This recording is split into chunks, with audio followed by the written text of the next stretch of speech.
Telangana public service commission నిర్వహించే group one రిక్రూట్మెంట్లో భాగంగా మనకు ఈరోజు తెలంగాణ చరిత్ర సంస్కృతిలో భాగంగా ఆసబ్జాయిల గురించిన అంశాలను వివరించడం జరుగుతుంది.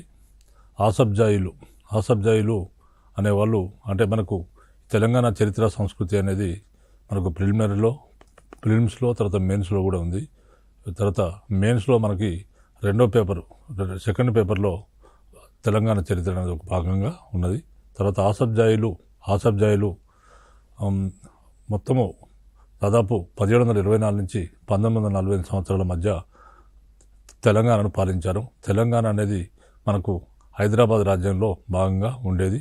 హైదరాబాద్ రాజ్యం అంటే ఇప్పుడున్న 8 తెలుగు జిల్లాలు, తర్వాత తెలంగాణ ప్రాంతం, తర్వాత మరఠవాడలో ఉన్న 5 జిల్లాలు, తర్వాత కన్నడలో ఉన్న 3 జిల్లాలు, మొత్తం కలిసి 17 జిల్లాలు హైదరాబాద్ రాజ్యంగా ఉండేది, హైదరాబాద్ సంస్థానంగా ఉండేది. ఈ విధంగా ఆసబ్జాయిలు 1948 సంవత్సరం వరకు కూడా ఈ రాజ్యాన్ని హైదరాబాద్ రాజ్యాన్ని పాలించారు. 1947 సంవత్సరంలో భారతదేశానికి స్వాతంత్రం వచ్చిన అనంతరం కూడా వీరి పరిపాలన కొనసాగింది. అయితే 1948 సంవత్సరంలో మనకి భారత ప్రభుత్వం హైదరాబాద్ రాజ్యం పైన పోలీస్ చర్య జరిపింది. ఆ సందర్భంగా ఈ హైదరాబాద్ రాజ్యము భారతదేశంలో కలిసిపోయింది. 1948 సంవత్సరం సెప్టెంబర్ 17వ తేదీన కలిసిపోయింది. సో మనకి ఈరోజు ఆసబ్జాయిల చాప్టర్లో భాగంగా ఆసబ్జాయి రాజ్య స్థాపనకు దారితీసిన పరిస్థితులను వివరించమనేది ఒక మెయిన్స్లో క్వశ్చన్ వచ్చే అవకాశం ఉంటుంది. కాబట్టి ఆసబ్జాయి రాజ్య స్థాపనకు దారితీసిన పరిస్థితులు వివరించము. ఇప్పుడు చెప్పబోయే మ్యాటర్లో మీకు ప్రిలిమినరీకి మరియు ప్రిలిమ్స్కు తర్వాత మెయిన్స్కు రెండింటికి ఇక్కడ పనిచేస్తుంటుంది. మనకు ప్రిలిమ్స్లో ఇంపార్టెంట్ ఎక్కడ ఏముందో కూడా నేను మధ్యలో మీకు చెప్పడం జరుగుతుంది. తర్వాత ఆసబ్జాయిలు హైదరాబాద్ సంస్థానాన్ని 2 శతాబ్దాలకు పైగా పాలించారు. తెలంగాణ హైదరాబాద్ సంస్థానంలో ఒక భాగంగా ఉండేది. తర్వాత 1945లో హైదరాబాద్ సంస్థానం భారతదేశంలో విలీనమయ్యే వరకు వీరి పరిపాలన కొనసాగింది. 1945 సంవత్సరం హైదరాబాద్ సంస్థానం భారతదేశంలో విలీనమయ్యే వరకు కూడా ఈ ఆసబ్జాయిలు పరిపాలన సాగింది. వీరి పరిపాలనా కాలంలో తెలంగాణలో అనేక ఆధునిక పరిశ్రమలు, ఆనకట్టలు నిర్మాణాలు చేపట్టారు. సాలార్జంగ్ సంస్కరణ వల్ల తెలంగాణ వివిధ రంగాల్లో అభివృద్ధిని సాధించింది. అంటే వీరి కాలంలో 7వ నిజాం కాలంలో ఈ రాజ్యంలో గణనీయమైన అభివృద్ధి జరిగింది. 7వ నిజాం కాలంలో అనేక ఆనకట్టలు, తర్వాత అనేక ఆధునిక పరిశ్రమలు, తర్వాత ఈ విధంగా అనేక నిర్మాణాలు చేపట్టడం జరిగింది. ఆ విధంగా వీరి కాలంలో సాలార్జంగ్ సంస్కరణ వల్ల అయితేనేమి, చివరి 2 నిజాం నవాబుల అభివృద్ధితో అయితేనేమి, కానీ కొంతమేరకు హైదరాబాద్ రాజ్యం అభివృద్ధిని సాధించింది. హైదరాబాద్ రాజ్యాన్ని స్థాపించిన వాడు నిజాం ఉల్ ముల్క్. ఆ విధంగా క్రీస్తకం 1724 సంవత్సరం నుంచి 1948 మధ్యలో ఈయన నిజాం ఉల్ ముల్క్ క్రీస్తకం 1724 నుంచి 1745 మధ్య పాలించాడు. 1724 నుంచి 1745 మధ్య పాలించాడు. నిజాం ఉల్ ముల్క్ ఆసబ్జాయి రాజ్యస్థాపకుడు. ఇతని అసలు పేరు మీర్ కమ్రుద్దీన్. ఇతని పూర్వీకులు టర్కీ దేశస్థులు. ఈయన రాజకీయ జీవితం క్రీస్తకం 1690లో ప్రారంభమైంది. నిజాం ఉల్ ముల్క్ కూడా ఒక బిరుదే. నిజాం ఉల్ ముల్క్ ఆసబ్జాయి రాజ్యస్థాపకుడు ఎవరని గతంలో చాలాసార్లు మనకు వివిధ కాంపిటేటివ్ ఎగ్జామ్స్లో ప్రశ్నలు వచ్చాయి.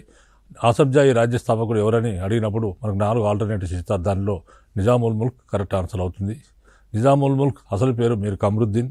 తర్వాత ఇతని నిజాం ఉల్ ముల్క్ పూర్వీకులు టర్కీ దేశంలో ఉండేవారు. అక్కడి నుంచి వీళ్ళు వచ్చారు. నిజాం ఉల్ ముల్క్ రాజకీయ జీవితం ఆయన మొట్టమొదలు మొఘల్ ఎంపరర్స్ ఆస్థానంలో పనిచేశాడు.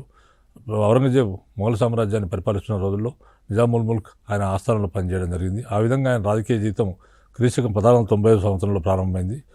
మొఘల్ చక్రవర్తి ఔరంగజేబ్ ఈయన ప్రతిభను గుర్తించి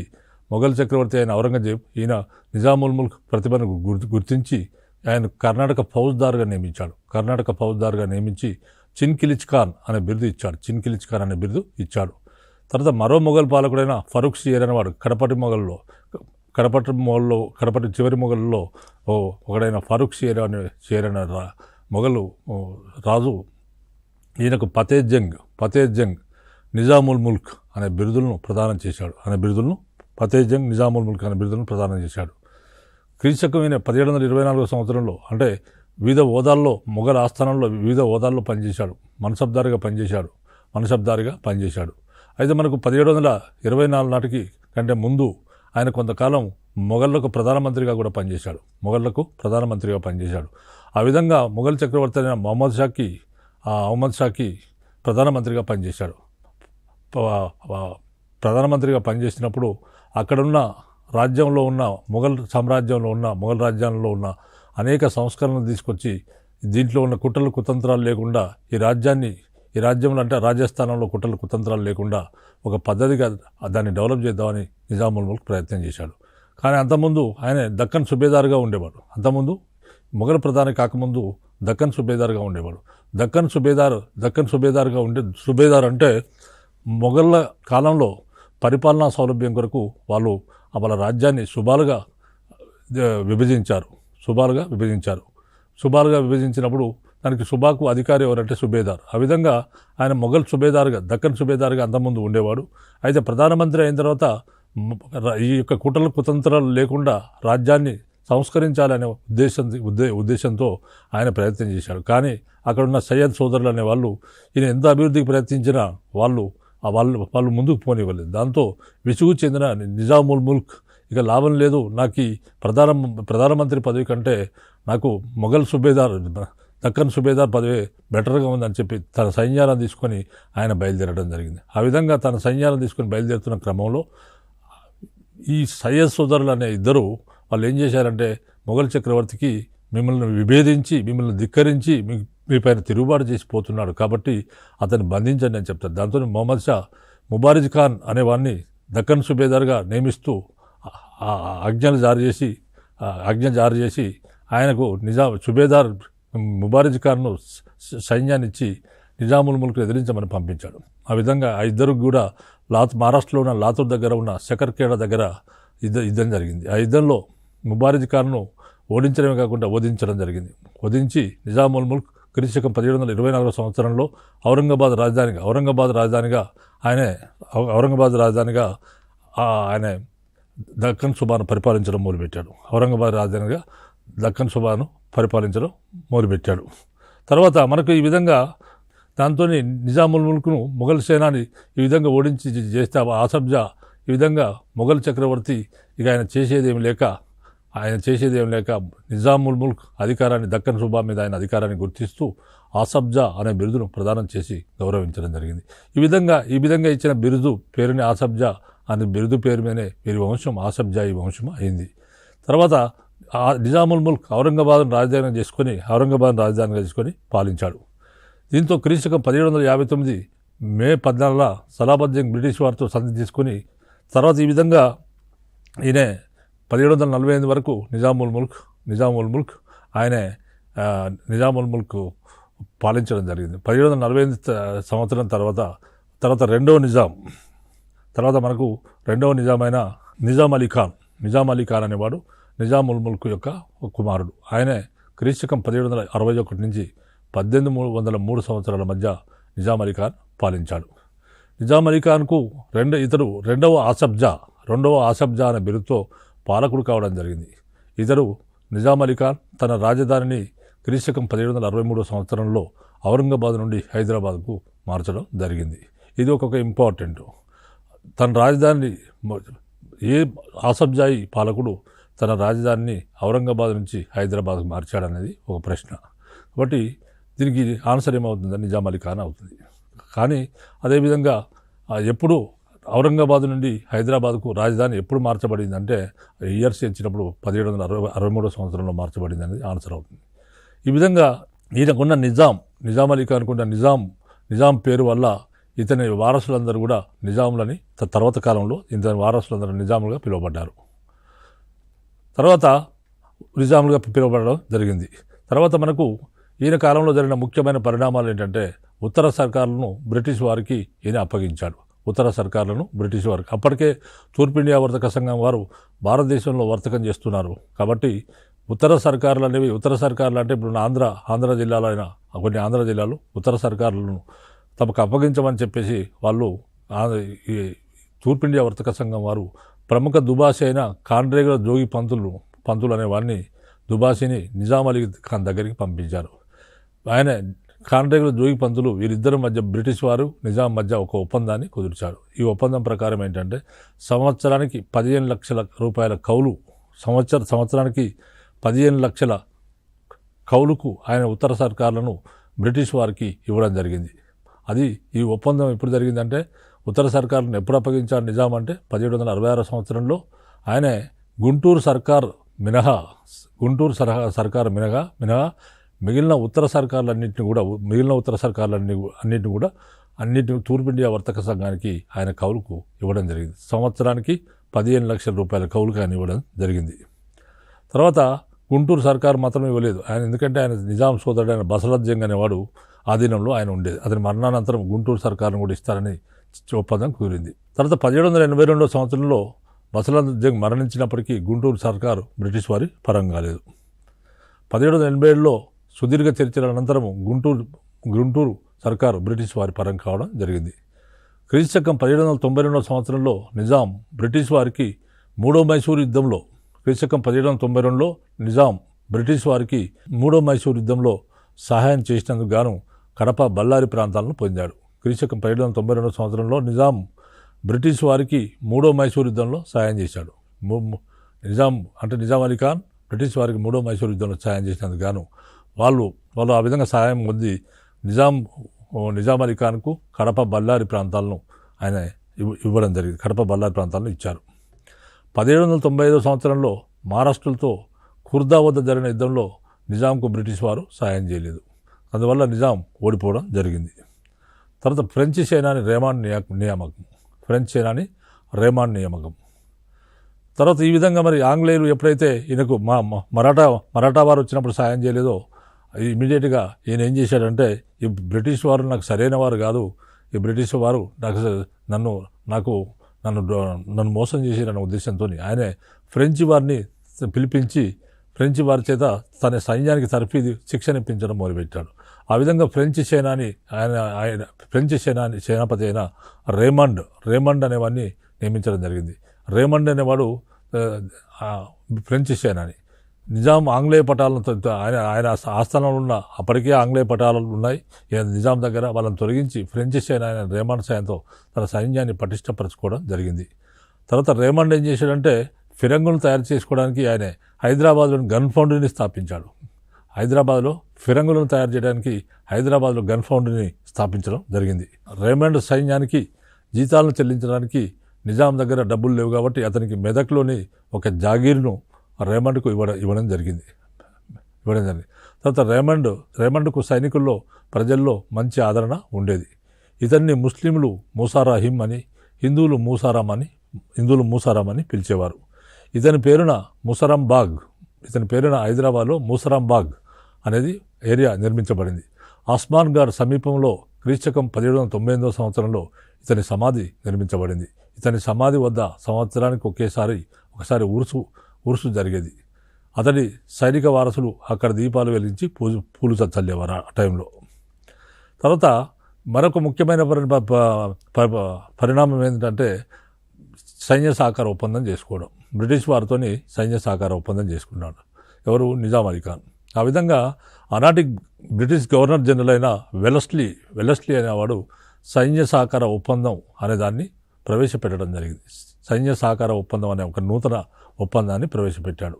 ఆ విధంగా సైన్య సహకార ఒప్పందం అంటే ఏంటంటే ఏ స్వదేశీ రాజైనా బ్రిటిష్ వారి సహాయం పొందాలంటే ఈ ఒప్పందం చేసుకోవాలి.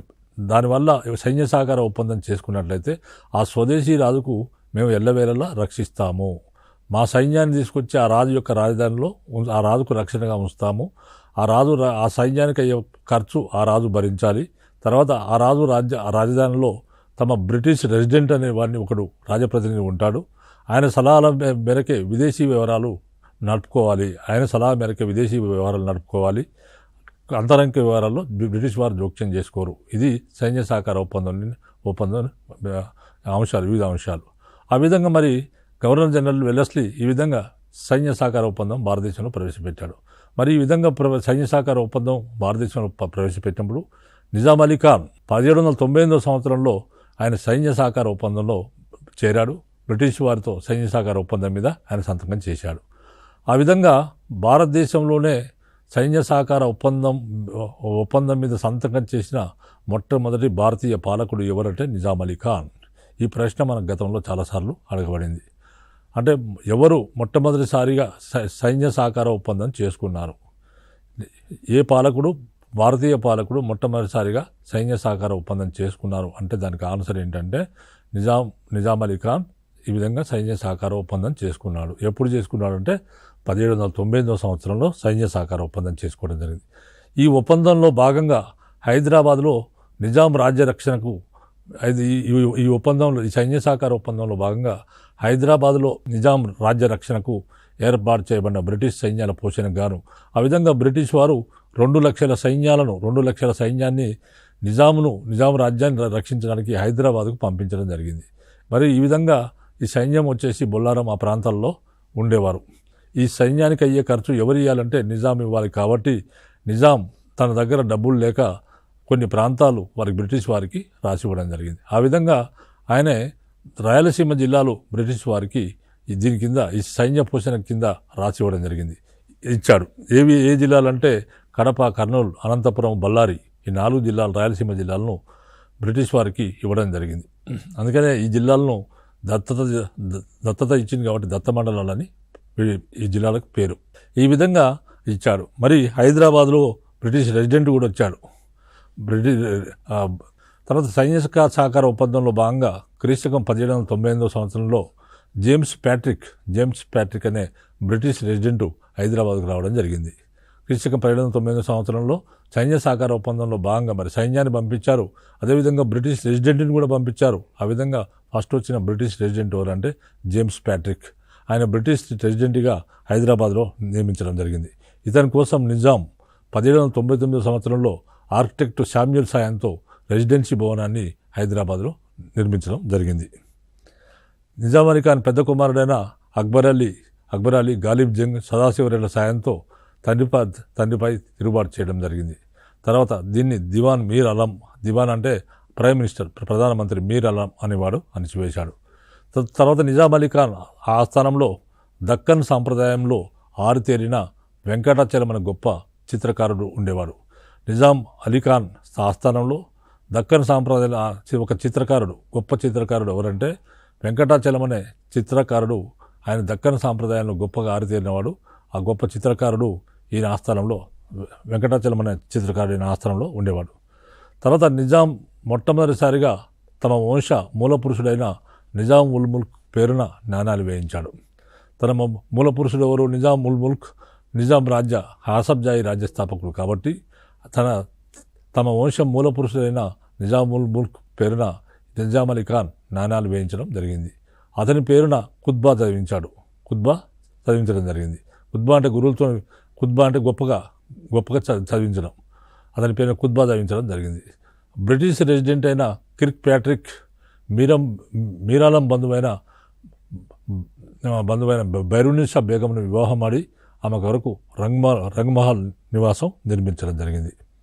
తర్వాత జేమ్స్ ప్యాట్రిక్కు, మొట్టమొదటి రెసిడెంట్ అయిన జేమ్స్ ప్యాట్రిక్కు నిజాం అస్మద్ జంగ్ అనే బిరుదు ఇచ్చాడు.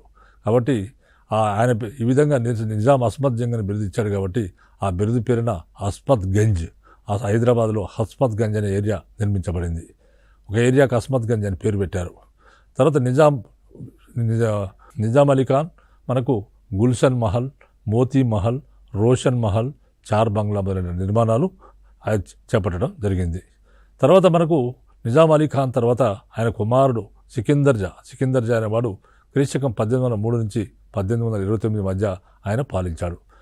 తర్వాత ఇతరు నిజాం అలీ ఖాన్ కుమారుడు, ఇతరు మూడో ఆసబ్జా అనే బిరుదుతో సింహాసనం అధిష్ఠించడం జరిగింది. తర్వాత సికిందర్ జా తన అధికారాలన్నీ కోల్పోయి బ్రిటిష్ వారికి పూర్తిగా సామంతుడిగా మారిపోయాడు.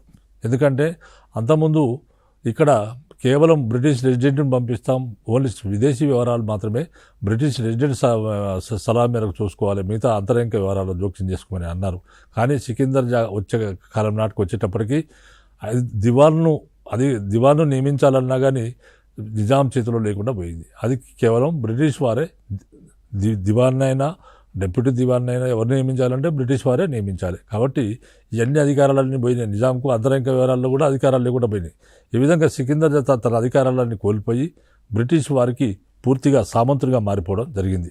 క్రీశకం దీనికి ఎగ్జాంపుల్ ఏంటంటే క్రీశకం 1805 సంవత్సరాల మధ్య జరిగిన రెండో మరాఠా యుద్ధంలో నిజాం సైన్యాధిపతి అయిన మహిపతిరామ్ అనేవాడు మిరార్ జాగీర్దార్ బ్రిటిష్ వారికి హృదయపూర్వక సహకారాన్ని అందించలేదు. కాబట్టి దీనికి ఆగ్రహించిన గవర్నర్ జనరల్ వెల్లస్లీ, ఆనాటి భారత గవర్నర్ జనరల్ వెల్లస్లీ క్రీశకం 1803 సంవత్సరంలో నిజాంపై ఒక అనుబంధ సంధిని విధించడం జరిగింది. ఈ సంధి ప్రకారం ఏంటంటే నిజాం సైన్యాలు యుద్ధ సమయాలలో కంపెనీ ఆధీనంలో ఉండేటట్లు ఏర్పాటు చేశాడు.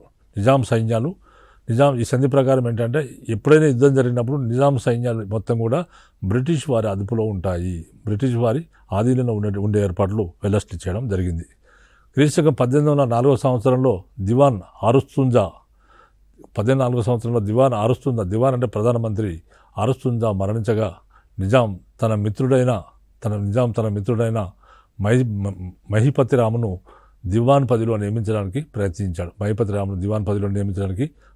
ప్రయత్నించడం జరిగింది. అయితే దీనికి భిన్నంగా బ్రిటిష్ వారు తమకు అనుకూలుడైన మీర్ అలంను దివాన్గా నియమించారు. అయితే మరి మహిపతిరామును ఆయన చేసుకోవాలనుకున్నాడు. అయితే మహిపతిరామును నిజాం తన ప్రధానమంత్రిగా నియమించాలని అనుకుంటే ప్రయత్నించారు. కానీ దీనికి భిన్నంగా బ్రిటిష్ వారు తనకు అనుకూలుడైన మీర్ అలం బ్రిటిష్ వారికి అనుకూలుడైన మీర్ అలంను దివాన్గా నియమించడం జరిగింది. క్రీశకం 1806 సంవత్సరంలో పేస్కార్ అంటే డిప్యూటీ దివాన్ ఉప ప్రధాని పదవిలో బ్రిటిష్ వారు తమకు అనుకూలమైన చందూలాలను నియమించారు. వారు ప్రధానమంత్రిని దివాన్ను వాళ్ళే నియమించారు మీర్ అలంను. అదేవిధంగా వాళ్ళకు అనుకూలమైన ఇంకో పదవి డిప్యూటీ దివాన్ బేస్కార్ పదవిని చందూలాల్ అనేవాడిని నియమించడం జరిగింది. క్రీశకం 1806 సంవత్సరంలో హెన్రీ రసెల్ పర్యవేక్షణలో హైదరాబాద్లో మీర్ ఆలాం తటాకం నిర్మించబడింది. 1806 సంవత్సరంలో హెన్రీ రసెల్ అనేవాడు హైదరాబాద్ రెసిడెంట్గా ఉన్న సమయంలో అతని పర్యవేక్షణలో హైదరాబాద్లో మీర్ ఆలాం అనే తటాకం చెరువు నిర్మించబడింది. తర్వాత నిజాం ఆస్థానంలోని ప్రముఖులైన ప్రముఖమైన అమీర్లు రాంబాన్ నింబాల్కర్, నూరుల్ ఉమ్రాలు బ్రిటిష్ వారికి వ్యతిరేకంగా సైన్యంలో తిరుగుబాటు కుట్ర పడడం జరిగింది. అయితే ఇది బ్రిటిష్ వారికి ఈ కుట్ర వారికి తెలిసిపోయింది. దాంతో 1808 సంవత్సరంలో దివాన్ మీర్ ఆలం మరణించగా అతని మునీర్ ఉల్ ముల్క్ దివాన్గా నియమించబడ్డాడు. అతని ప్లేస్లో మీర్ ఆలం ప్లేస్లో బ్రిటిష్ వారు మునీర్ ఉల్ ముల్క్ అనేవాడిని దివాన్గా నియమించడం జరిగింది. అయితే దివాన్ నామమాత్రంగా ఉండి 1808లో దివాన్ మీర్ ఆలం మరణించగా అతని స్థానంలో మనకు మునీర్ ఉల్ ముల్క్ను దివాన్గా నియమించడం జరిగింది. అయితే దివాన్ నామమాత్రంగా ఉండి మొత్తం అధికారాలన్నింటి కూడా పేష్కార్ చందూలాల్ చెలాయించాడు. పేష్కార్ అంటే ఈ మునీర్ ఉల్ ముల్క్ ఏమాత్రం అధికారాలను నామమాత్రంగా ఉండే అసలు అధికారాలన్నీ కూడా పేష్కార్ అంటే డిప్యూటీ దివాన్ ఆయన చందూలాల్ మొత్తం పెత్తనం చెలాయించేవాడు. తర్వాత రసల్ బ్రిగేడ్ క్రీశకం 1811 సంవత్సరంలో హెన్రీ రసల్ హైదరాబాద్లో బ్రిటిష్ రెసిడెంట్గా పదవి బాధ్యతలు చేపట్టాడు. హెన్రీ రసల్ అనేవాడు 1811 సంవత్సరంలో హైదరాబాద్లో బ్రిటిష్ రెసిడెంట్గా పదవి బాధ్యతలు చేపట్టాడు. ఈ విధంగా రెసిడెంట్గా వచ్చినప్పుడు హైదరాబాద్ రాజ్యంలో శాంతి భద్రతల పరిస్థితి అస్తవ్యస్తంగా మారింది. దాంతో బ్రిటిష్ రెసిడెంటు ప్రత్యేక సైనిక దళాన్ని ఏర్పాటు చేయాలి. హైదరాబాద్లో లా అండ్ ఆర్డర్ సరిగా లేదు, శాంతి భద్రతల పరిస్థితి అస్తవ్యస్తంగా మారిందని గ్రహించిన హెన్రీ రసల్ ఏం చేశాడంటే బ్రిటిష్ రెసిడెంట్ ప్రత్యేక సైనిక దళాన్ని ఏర్పాటు చేయాలని చెప్పేసి భారత గవర్నర్ జనరల్ అనుమతిని తీసుకోవడం జరిగింది. ఈ విధంగా నూతన సైన్యాన్ని ఏర్పాటు చేశారు. ఈ విధంగా ఏర్పడిన సైన్యాన్నే రసల్ బ్రిగేడ్ అని అంటారు. అంటే రసల్ తయారు చేశాడు కాబట్టి రసల్ బ్రిగేడ్ అని అంటారు. తర్వాత కాలంలో ఇది హైదరాబాద్ సైన్యంగా ప్రఖ్యాతి గాంచింది. ఈ రసల్ బ్రిగేడ్ అనే సైన్యము 1817 సంవత్సరంలో పిండారి యుద్ధం చేసింది. 1818 సంవత్సరంలో మహారాష్ట్ర పైన యుద్ధం చేయడం జరిగింది. మొదలైన వాటిలో పాల్గొన్నది. రసల్ బ్రిగేడ్కు అయ్యే ఖర్చును నిజాం ప్రభుత్వం భరించాలని పెట్టడం జరిగింది. రసల్ బ్రిగేడ్కు సైన్యానికి అయ్యే ఖర్చును నిజాం ప్రభుత్వం భరించాలని బ్రిటిష్ వారు అన్నారు. అయితే ఈ సైన్య ఖర్చు విపరీతంగా పెరిగిపోయింది. ఈ రసల్ బ్రిగేడ్ సైన్య ఖర్చు విపరీతంగా పెరిగిపోయింది. నిజాం ప్రభుత్వము దీన్ని భరించలేక రైతులపై విధించే భూమి శిస్తు వసూలును వేలంపాట ద్వారా దళాలకు అప్పగించింది. ఎవరు ఎక్కువ అంటే భూమి శిస్తును డైరెక్ట్ అధికారులు రైతుల దగ్గర నుంచి తీసుకోకుండా కొంతమంది ఎవరు ఎక్కువ వాడితే వాళ్ళకు ఈ విధంగా వాళ్ళకు వేలంపాట మీద భూమి శిస్తు వసూలును ఇవ్వడం జరిగింది. వసూలు వేలంపాట ద్వారా దళారులకు అప్పగించింది. అయితే ఈ దళారులు రైతుల నుండి బలవంతంగా శిస్తు వసూలు చేశారు. ఈ దళారులు రైతుల నుండి బలవంతంగా శిస్తు వసూలు చేశారు. దీంతో రైతులు శిస్తులు చెల్లించలేక పారిపోయారు. ప్రభుత్వం ఆర్థికంగా దివాలా తీసింది. అందువల్ల నిజాం ప్రభుత్వం పామరన్ కంపెనీ దగ్గర వడ్డీకి డబ్బు తీసుకోవాల్సి వచ్చింది. అయితే మరి రసల్ బ్రిగేడ్ను భరించే శక్తి లేక ప్రభుత్వం రైతులపైన బలవంత పనులు విధించింది. శిస్తులు వసూలు చెల్లించలేక రైతులు బారిపోయారు. ప్రభుత్వం ఆర్థికంగా దివాలా తీసింది. అందువల్ల నిజాం ప్రభుత్వము పామరన్ కంపెనీ దగ్గర వడ్డీకి డబ్బు తీసుకోవాల్సి వచ్చింది. పామరన్ కంపెనీ అనేది ఒక విదేశీ కంపెనీ. ఈ కంపెనీ నుంచి అధిక వడ్డీకి అప్పు తీసుకోవాల్సిన పరిస్థితి ఏర్పడింది. ఆ విధంగా అధిక వడ్డీకి అప్పు తీసుకున్నారు వాళ్ళు. ఆ విధంగా మనకు మిగిలిన అంశాలు నెక్స్ట్ ఎపిసోడ్లో చెప్పడం జరుగుతుంది.